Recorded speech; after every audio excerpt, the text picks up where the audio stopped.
Jobless, debt-ridden, and struggling to feed his children, Noruddin felt he had no choice but to sell a kidney, one of a growing number of Afghans willing to sacrifice an organ to save their families. The practice has become so widespread in the western city of Herat that a nearby settlement is bleakly nicknamed "One a Kidney Village." "I had to do it for the sake of my children," Noruddin told AFP in the city, close to the border with Iran. "I didn't have any other option." Afghanistan has been plunged into financial crisis following the Taliban takeover 6 months ago, worsening an already dire humanitarian situation after 20 years of war and United States occupation. More than half of the country's 38 million population suffers from acute hunger, with nearly 9 million Afghans at risk of famine, according to the United Nations. The foreign aid that once propped up the country has been slow to return in the wake of U.S. sanctions. The country's economy is near collapse after international financial institutions cut funding and the U.S. froze Afghanistan assets. U.S. President Joe Biden earlier this month decided to withhold about $7 billion in Afghan assets, repurposing half of the money as compensation to the victims of the 9/11 attacks. Aid agencies and experts have called for the lifting of sanctions against the Taliban, saying the measures are worsening the humanitarian crisis. The trickle-down effect has particularly hurt Afghans like Noruddin, 32, who quit his factory job when his salary was slashed to 3,000 Afghanis, about $30 soon after the Taliban's return, mistakenly believing he would find something better. But with hundreds of thousands unemployed across the country, nothing else was available. In desperation, he sold a kidney as a short-term fix. "I regret it now," he said outside his home, where faded clothes hang from a tree, and a plastic sheet serves as a window pane. "I can no longer work. I'm in pain and I cannot lift anything heavy." His family now relies for money on his 12-year-old son, who polishes shoes for 70 cents a day.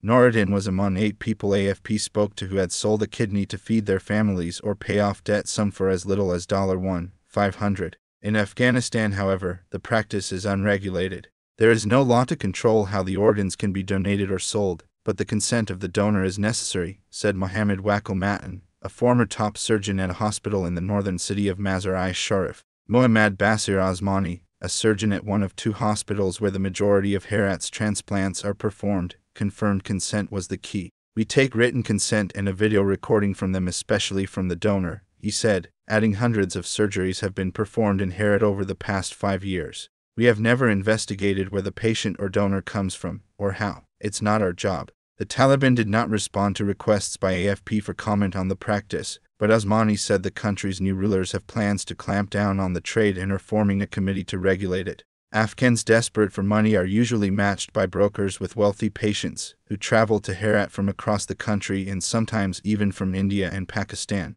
The recipient pays both the hospital fees and the donor. Azida's family had so little food that 2 of her 3 children have recently been treated for malnourishment. She felt she had no choice but to sell an organ, and openly met a broker who matched her with a recipient from the southern province of Nimros. "I sold my kidney for 250,000 Afghanis, around $2,700, she said from her small damp room.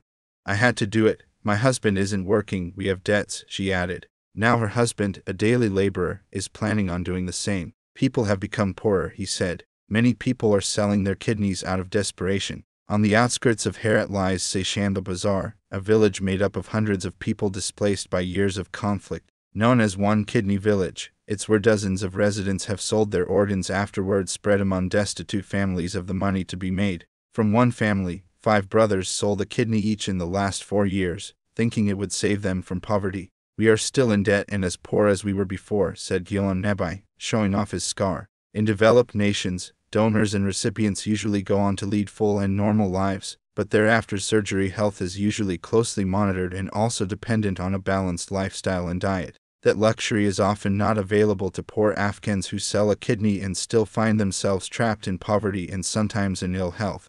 Matan said only some donors arranged for follow-up checks. There are no public health facilities to register kidney sellers and donors for regular examinations to check on implications for their health, he said. Shakila, already a mother of 2 at 19, underwent the procedure shortly before the Taliban seized power, bypassing a broker by searching out a patient at a Herat hospital. "We had no choice because of hunger," said Shakila, wearing black eyeliner with a scarf covering the rest of her face. She sold her kidney for $1,500, most of which went to settle the family's debt. Mother of 3 Aziza, meanwhile, is waiting for her opportunity after meeting a hospital staffer who is trying to match her with a donor. "My children roam on the streets begging," she told AFP, tears welling. "If I don't sell my kidney, I will be forced to sell my 1-year-old daughter."